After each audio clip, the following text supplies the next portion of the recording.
I hope you'll enjoy my video, but we're gonna start with the certificate I got today. This is Read of the Week. I got this because I read 5 times, more than 5 times daily. I like to read, that's why I got this certificate. I hope you enjoy this video. I got this certificate from last week for excellent concentrating in class. I got one certificate last week and one certificate this week. It's because no one really get in my class, but I got it twice. Hopefully you'll like my reading video. Today I'll be reading Oliver, written by Hurley McKay, illustrated by Rupert Van Wyk. Chapter 1. Nearly 200 years ago, a baby was born. A baby boy. His mother died so quickly that she didn't have time to give him a name. But he was given a name anyway. His name was Oliver Twist. This is the story of Oliver Twist. Oliver was born in a workhouse. On those days, when the poorest of poor people had nothing left to keep them alive, no home, no money, no family, no hope, they were sent to the workhouse. People of all ages were sent there. They were the very young and very old, sent there, work hard, making things like sacks or clothes. Workhouses were little better than prisons, but not very much. There were a few good ones where people given warm food and a bed, but there were many bad ones. Oliver's workhouse was run by a man called Mr. Bumble, and it was one of the worst. People starved to death in that place, and Mr. Bumble was pleased when they did. He pretended he wasn't, but he was. Then people did need dinners. If you call it dinner in Mr. Bumble's workhouse, the meals never changed. Gruel was served 3 times a day. Gruel was a sort of watery porridge. It did fill you up, and it didn't make you grow. You could just stay alive on gruel if you're lucky. Oliver must have been lucky because he just about stayed alive. When Oliver was 9 years old, he was a boy about the size of a boy of 6, and he was hungry as a starving tiger. So when So where all the other boys in the workhouse. They were hungrier than they could bear, and one day they made up their minds to ask for more gruel. Somehow, Oliver got the job of asking. So he did. And it took some courage. Oliver walked up to the fat man who gave out the gruel. And he said, "Please, sir, I want some more." If Oliver had said, "Please, sir, I want Mr. Bumble stuffed and roast with plenty of gravy," there could not have been more fuss. Mr. Bumble and all his helpers went wild with rage. They pushed poor Oliver into the cellar while they thought about what to do with him. They thought of selling him to the chimney sweeper, who accidentally killed 3 boys already by making them climb up chimneys with fires underneath. They would sending him to sea and hoping he would drown.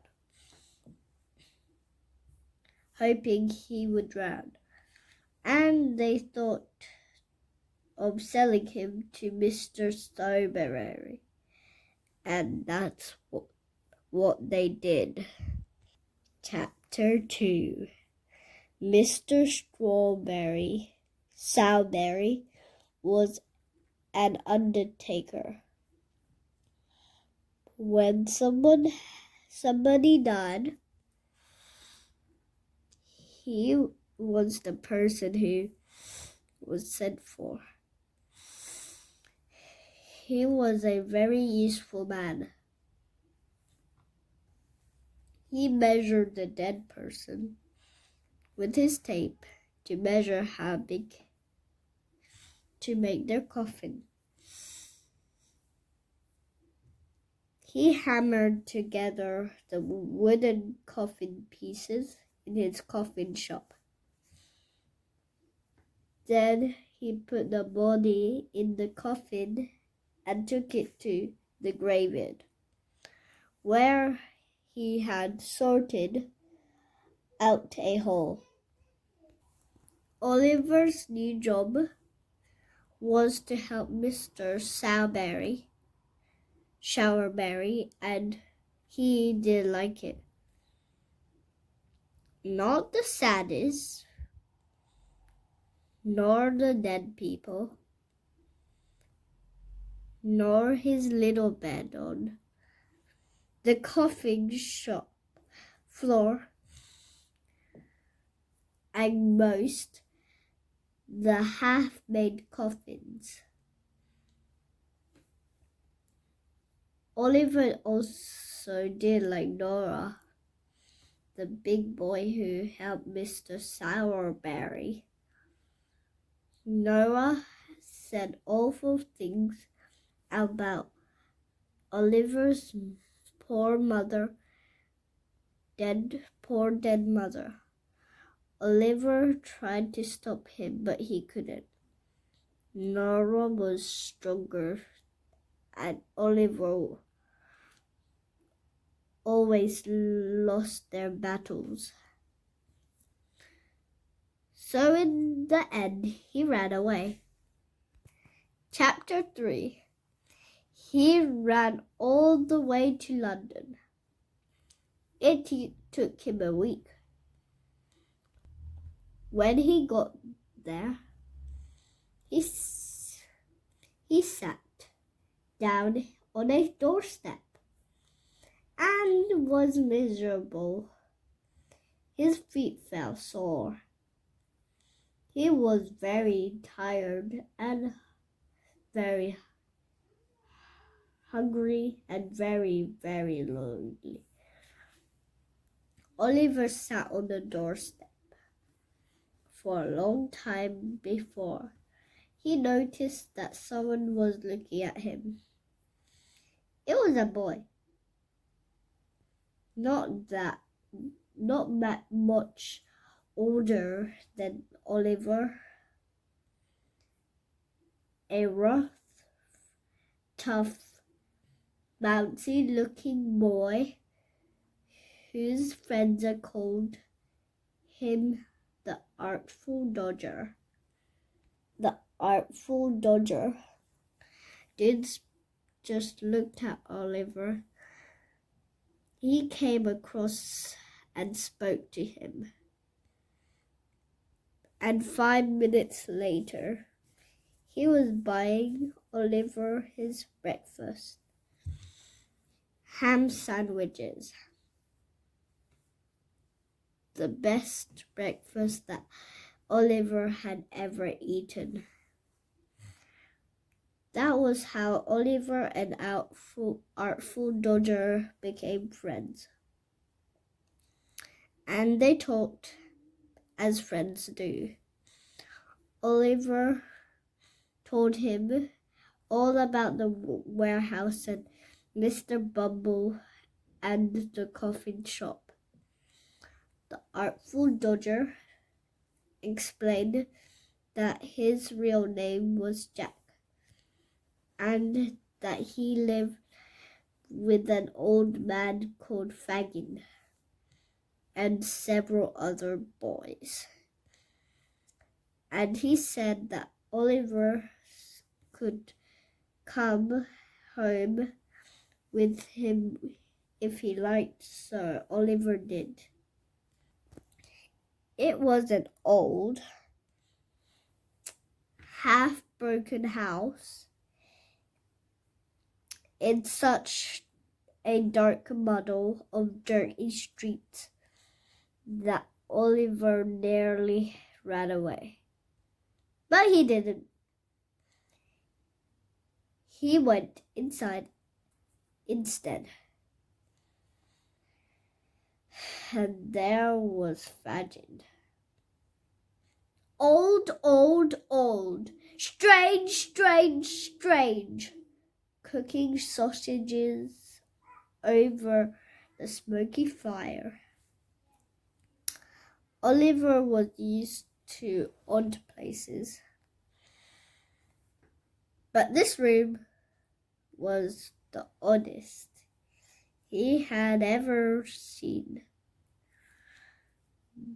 There were several branched boys. There was a big girl called Nancy, in a red dress, who was singing and cutting up bread and hung flags across the room. There were bright-colored handkerchiefs. Oliver could see that there were fine silk handkerchiefs, the sort that only very rich people could buy. That was strange because Fagin did look rich. Neither did any of the other people in the room. Oliver didn't know what to think. He sat on the corner, too tired even to try. After a while, Nancy bought him sausages. "Thank you," said Oliver politely. Not many people were polite to Nancy. She smiled at Oliver and ruffled his hair. Oliver smiled back, ate his sausages, and fell asleep. Chapter 4.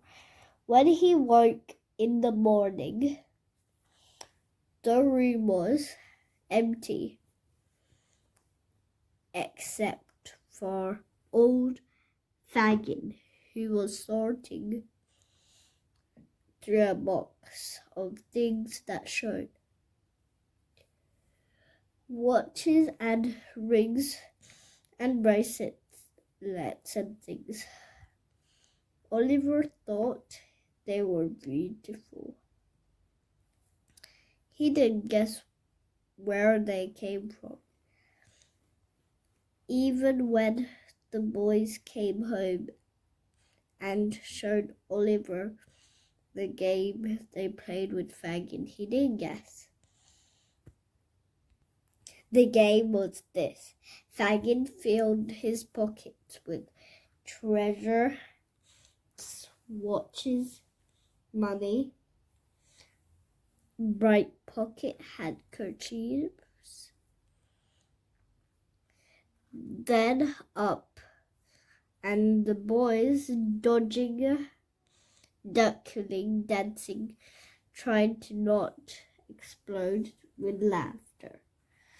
As very, very cleverly they picked the treasures from Fagin's pockets without him catching them.